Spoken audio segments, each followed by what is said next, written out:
সকলকে শুভ সন্ধ্যা জানিয়ে শুরু করছি আজকের আলোচনা। আজকের বিষয় ষষ্ঠ শ্রেণীর পরিবেশ বিজ্ঞান বইয়ের মানুষের শরীর যে অধ্যায়টি আছে সেই অধ্যায় থেকে আরও একটি গুরুত্বপূর্ণ প্রশ্ন উত্তর নিয়ে। আজকের প্রশ্ন, লোহিত রক্তকণিকা কাকে বলে, এর কাজগুলি লেখো।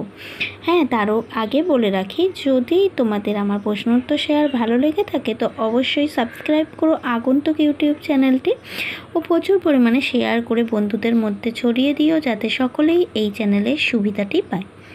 তো ফিরে আসছি আলোচনায়। লোহিত রক্তকণিকা কাকে বলে ও কাজগুলি লেখো।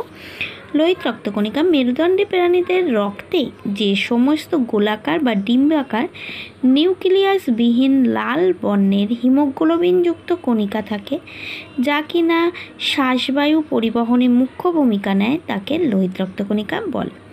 তাহলে এর থেকে লোহিত রক্তকণিকার কিছু বৈশিষ্ট্যও পেয়ে যাচ্ছি। লোহিত রক্তকণিকার আকার কী রূপ হয়, গোলাকার বা ডিম্বাকার, এরা নিউক্লিয়াসবিহীন হয় এবং লাল বর্ণের হিমোগ্লোবিনযুক্ত কণিকা থাকে এতে, যা কিনা শ্বাসবায়ু পরিবহনে মুখ্য ভূমিকা নেয়। শ্বাসবায়ু বলতে অক্সিজেন ও কার্বন ডাইঅক্সাইড, যেটা আমরা নিঃশ্বাস প্রশ্বাস ক্রিয়ার মাধ্যমে নিয়ে থাকি। হ্যাঁ, এই বায়ু পরিবহনে মুখ্য ভূমিকা নেয় কে, লোহিত রক্তকণিকা। এবার এর কাজগুলো কী কী? লোহিত রক্তকণিকা আমাদের শরীরের একটা গুরুত্বপূর্ণ উপাদান রক্তের, যেটার কাজগুলোই হলো গ্যাসীয় পদার্থ পরিবহন, নির্দিষ্ট অঙ্গে বা কলাকোষে হিমোগ্লোবিনের সাহায্যে অক্সিজেন ও কার্বন ডাইঅক্সাইড পরিবহনে মুখ্য ভূমিকা পালন করে।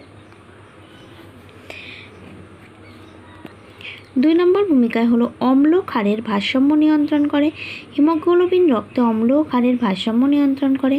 3 নম্বর রঞ্জক পদার্থ উৎপাদন, যেমন আরবিসি বিনষ্ট হলে বিলিরুবিন, বিলিভাইডিন প্রভৃতি রঞ্জক পদার্থ উৎপন্ন হয়। এছাড়া 4 নম্বর হলো সান্দ্রতা নিয়ন্ত্রণ, রক্তের সান্দ্রতা নিয়ন্ত্রণ করে, অর্থাৎ রক্ত খুব বেশি তরল হতে দেয় না বা খুব বেশি জমে যেতেও দেয় না। একটা নির্দিষ্ট যে চটচটে একটা ব্যাপারটা থাকে, সেই ব্যাপারটাকে নিয়ন্ত্রণ করে এই লোহিত রক্তকণিকা।